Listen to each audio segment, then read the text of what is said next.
Good day, Crime Talk aficionados. The threat of imminent incarceration tends to break the bonds of loyalty. Let's talk about it.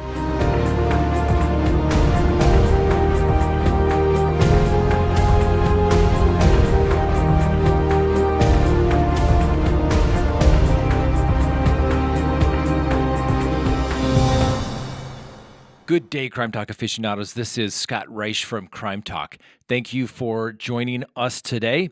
And what I want to talk about is the Patrick Frazee matter, which is currently pending here in the state of Colorado. As many people know who have been following this matter, is Patrick Frazee has been arrested back on December 21st for the death of the mother of his child, 29-year-old Kelsey Berreth. She was a flight instructor down in Pueblo and has disappeared and had not been seen from just right prior to Thanksgiving. And the person who was last with her was Mr. Frazee. And the information in this particular case has been kept very quiet. The district attorneys asked that the affidavit for arrest warrant for Mr. Frazee not be produced, but they turned it over to his defense counsel. Then there was reports that the cell phone from Ms. Berreth had been pinged, and it was in Idaho. And then there was talk that a nurse who was somehow related or been romantically involved with Mr. Frazee at some point was either being interviewed or is under investigation. Well, those rumors have all been true, and we've heard about them earlier this week, but we wanted to wait to say anything until we actually saw it take place. So Krystal Jean Lee Kenney, she is the nurse from Idaho that Mr. Frazee had been involved with, and she has a lawyer, and she has a very good lawyer. I know this lawyer, and she is no slouch at all, and if she had something to work with or wasn't in her client's best interest to accept a deal and to cooperate, she would have no qualms about taking this matter to trial. Now understand, obviously this is why everybody in a criminal case gets their own lawyers, because the lawyer's duty is to their client, okay? That's why you don't have multiple people being represented by the same attorney, because you have competing interests. Miss Kenney's goal is more than likely, since she has small children, is to not go to prison, okay? And Mr. Frazee's goal is to not go to prison, but like I said in the intro, the threat of imminent incarceration tends to break the bonds of loyalty. Bottom line, okay? I have seen people flip and turn if they are family members, okay, close friends, if people thought they would never roll, and somebody starts looking at real time thinking, I'm going to be charged with maybe conspiracy to commit murder, and they start saying, hey, this isn't what I signed up for. I was told to take a phone somewhere, and next thing you know, here we are. So Miss Krystal Jean Lee Kenney entered a plea of guilty today in the Teller County District Court. Now understand, she went straight from, basically she was given a summons to appear, complaint and information. So this was completely wired, negotiated up front, and the defense attorneys apparently were satisfied that what work they needed to do to make sure they understood the case, the facts, make sure they were looking out for Miss Kenney's goal. And so she pled guilty to one count of tampering, and this is a Class 6 felony. And I listened to the video as I was driving to court this morning. It's amazing what we can do on these cell phones these days, isn't it? And so the court was going through the plea colloquy with her, making sure she understands her rights, what she's pleading guilty to, and the possible penalties. And normally a Class 6 felony carries a range of 12 to 18 months in the Colorado Department of Corrections, assuming you're sentenced to the Colorado Department of Corrections. But the district attorney wanted to make clear that it could be as high as 3 years if it was in the aggravated range, all right? So that obviously increases the possible penalties to Miss Kenney. And it sounds like the district attorneys, or at least they're trying to make it sound like that prison is a real option for Miss Kenney. Is that because they really want her to go to prison, or they're trying to impress upon her the seriousness lawfulness of this and that she needs to continue to cooperate. And obviously, if she was ever sentenced to prison, she would also have to serve a 1-year mandatory period of parole, which is a period of supervision in addition to the time that she would serve in prison. Now, she could also get probation, and she could also get community corrections. This sentencing is not going to take place until after she cooperates. And the reason they're doing that is they want to make sure that she cooperates and testifies. Now, she also has part of her agreement that she is not going to speak with the press.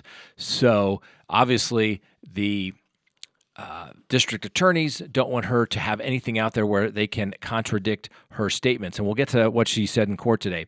But she pled to 1 count of tampering with physical evidence. And that count reads, between and including November 24th, 2018 and November 25th, 2018, Krystal Jean Lee Kenney, believing that an official proceeding was pending or about to be instituted and acting without legal right or authority, unlawfully and feloniously destroyed, mutilated, concealed, removed, or altered physical evidence with intent to impair its verity or availability in the pending or prospective official proceedings in violation of Section 18.8601, subparagraph 1A of the Colorado Revised Statute.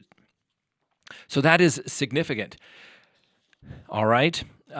She obviously took the phone knowing that something was going on. And what's even more interesting is what she said in court, okay? And for all those that sometimes say I get a dry mouth and I smack my lips, this is for you. See, I got this medication. Sometimes it makes my mouth dry. And so now instead of drinking a Red Bull today, we're just going to drink from the official Crime Talk coffee mug here. Delicious. All right, so Miss Kenney stated in court, all right? Now, as we've talked about in other programs, the court will often ask an individual, what did you do? Did you actually commit the crime? Because judges and our legal system shouldn't want people pleading guilty just to get out of jail or just to get the matter over with because it's convenient. Only plead guilty if you've actually done something wrong. Only plead guilty if you're actually guilty of it, all right? And so this statement was what was read from Miss Kenney. I learned that Patrick Frazee had committed a homicide on approximately November 22 in Teller County. I knew that law enforcement would be investigating that crime.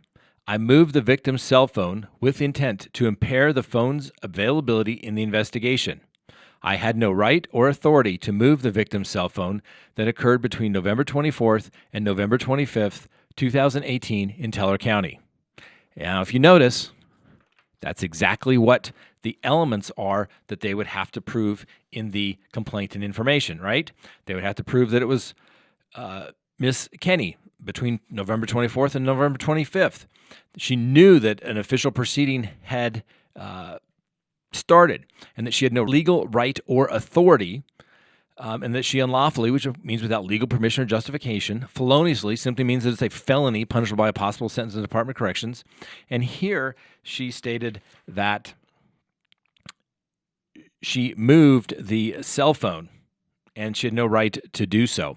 Now, what she did leave out is that it wasn't with the intent to impair the availability in the pending or prospective official proceedings, that she did it with the intent to basically delay that, which is really what it boils down to. She was delaying it, all right? But the big thing that comes out of that statement is that she had learned that Patrick Frazee had committed a homicide, okay? How does she know that? That's the question. Is this something the police told her, came and talked to her, and maybe he had said something to her? Now, if he said, I killed Kelsey Berreth, will you please take her phone? He's done. He's absolutely done. That is an admission. Remember what I talked about. If they didn't have an admission or they didn't have a body of Miss Berreth that hadn't been recovered yet, they were going to have a problem. Well, it sounds like they probably have an admission. We'll have to wait and see if she learned that Mr. Frazee had committed a homicide directly from Mr. Frazee, or was it something from the news or friends or detectives? And even knowing that, or at least that he was under investigation for that, did she do it then? Okay. But the interesting question there is going to be, did Mr. Frazee say, I killed Kelsey Berreth? If he did that, he's done. Okay. Now, the defense. What is the defense going to do in light of this new information, which they were probably aware of and knew that it was forthcoming?